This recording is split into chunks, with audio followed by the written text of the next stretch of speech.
Okay, thank you very much. Did you guys have a good lunch? Yeah? Okay, good. Is it hot outside? Or this is normal for Patna? It's a pleasant weather. Pleasant weather today? Yes. Okay, great. Okay.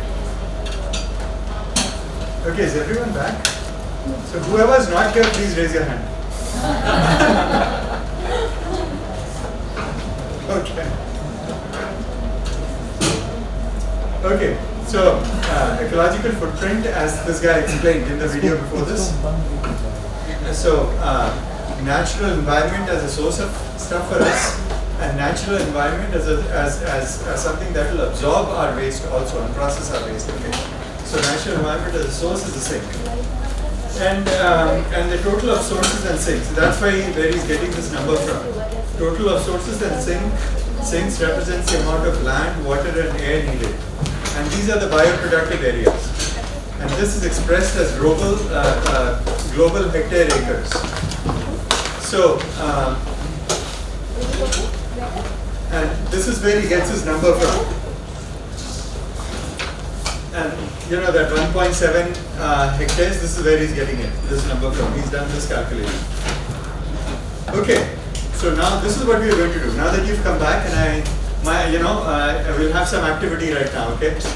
And the activity is, we have to look at GDP per capita and ecological footprint per capita in 3 different years, at least 4 or 5 years apart, for each country, okay?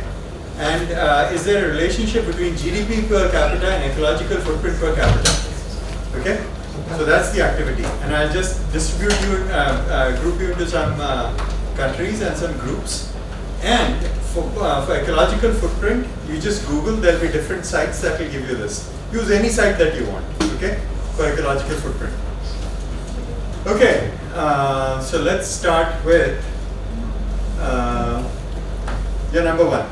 Okay, 2, 3, 4. Okay, you're 4. Oh, yeah, the speaker 4.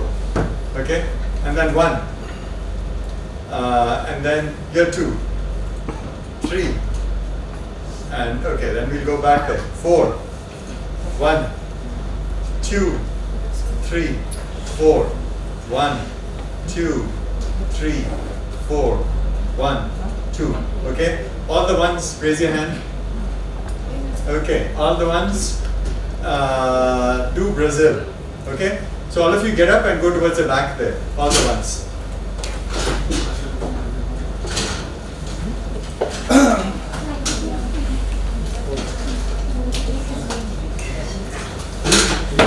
Okay, all the twos, raise your hand.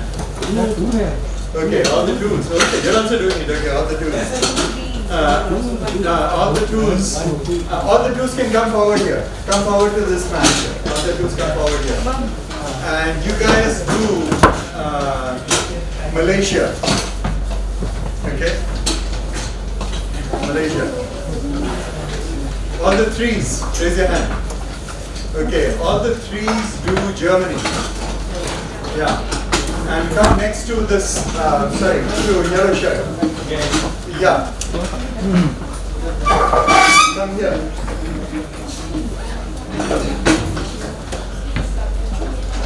Okay, all the fours. Who are the fours? Okay, all the fours come to this front row here. Okay, all the fours come here. And you guys can do India. Let's see what happens in India. Yeah.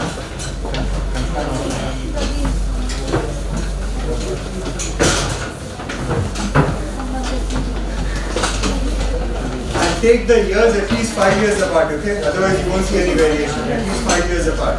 3 observations, 5 years apart. Any, or 2000, 2005, 2010, any 3.5 years apart.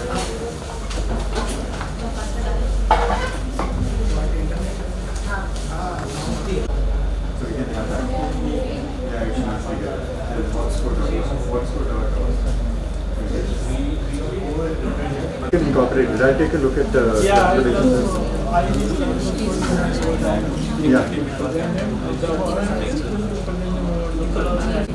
Even like the policies, transportation. What they think it's a good policy and then low score, high score, medium score.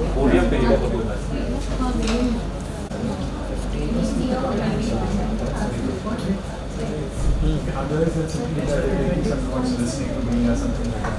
Whenever they were on this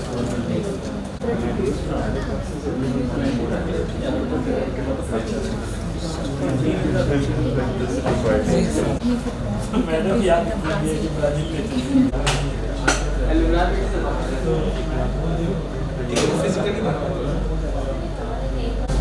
Right? Finished? Have you uploaded it? Can you upload it onto the Google form? Ashish has sent the link. Yeah, He's sending the link. Just a second. Yeah, just.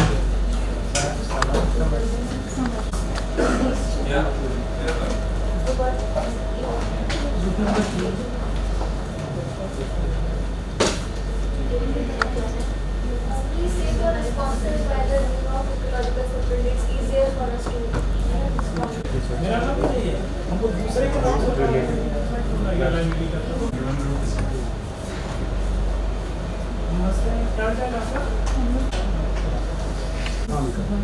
Can someone from Group 2 explain what your findings were? Yeah. Okay, Risha, please explain. So in this graph that we are showing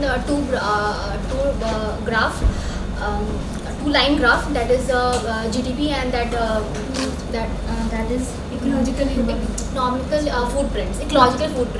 So that two-line graph is like increasing with time. Yeah. So GDP increases by 20.3%, which is from $10,000 approx, and then environmental footprint is also increasing by 15.2% from 3.3 to 3.8 global hectare. So that is show the positive correlation exists, and after some time that ecological footprints is comparatively it is decreasing and GDP is increasing. Now that shows that economic growth is happening without increasing that shows the decoupling of economic growth from environmental degradation, which is without harming the environment. Yeah. So you remember we talked about the environmental Kuznets curve. So in Malaysia, I think they're still on the left side of the curve, right?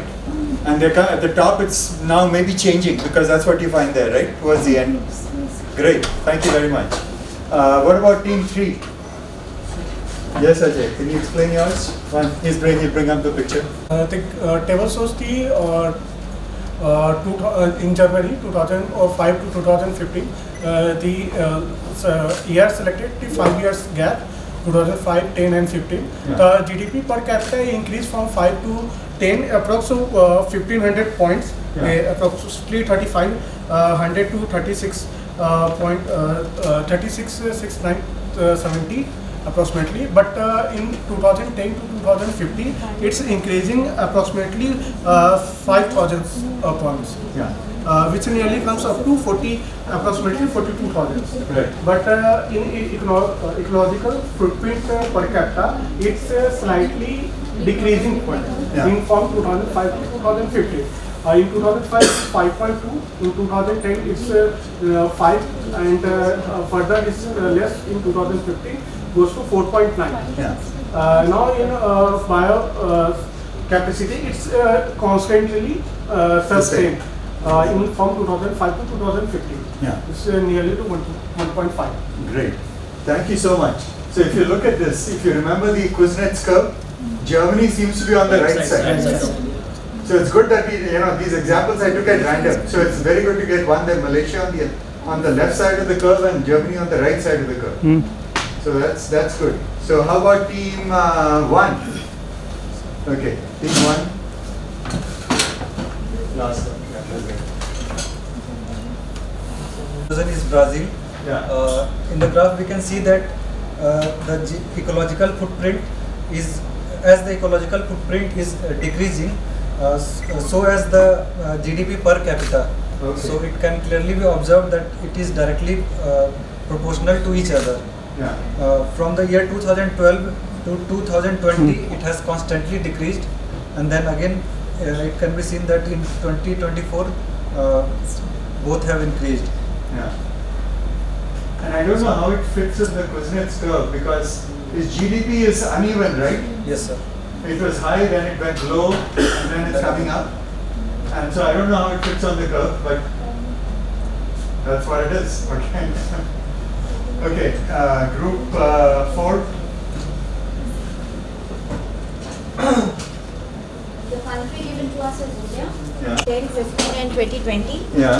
So there has been a constant increase in the ecological footprint of the country. Yeah. From 1.1 global hectare per person in 2010 to 1.3 global hectare per person 2020. Yeah. And if you compare it to the GDP per capita, the GDP is also increasing in the same manner. Yeah. In 2010 it was $1,419 and in 2020 it became $1,901. Yeah. So we are on the left side of the ocean. Left side of the curve. Yeah. So in India, India is on the left side of the Kuznets curve. Okay. Now, this is a test on how well you've looked at the numbers.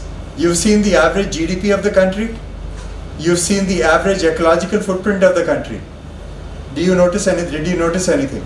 Like not like 4 countries. Yes. 4 countries you saw the GDP. 4 countries you saw the ecological footprint. Did you notice anything? So we noticed that India having a very high GDP still uses very less of like GDP is 1419 per capita. Is it high? Germany is 40,000.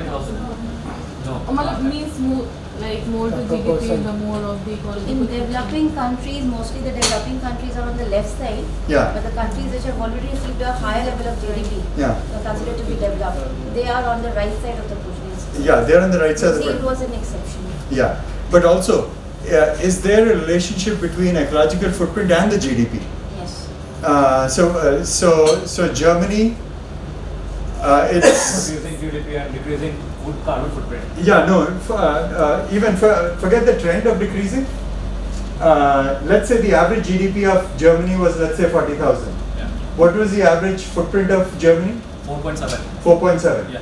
What is the 606? 606. And the average footprint is 1.2. 1. So you can see the relationship between GDP and footprint also. Higher GDP, Higher GDP, higher footprint. Right? You can see that relationship also. Okay. Any other observations? Any other comments from this exercise? And all these are, I just picked the countries at random, but still you can see so much information from these 4 data points. Okay. Any other observations? No. Okay. So let's go on to the next. Ashish,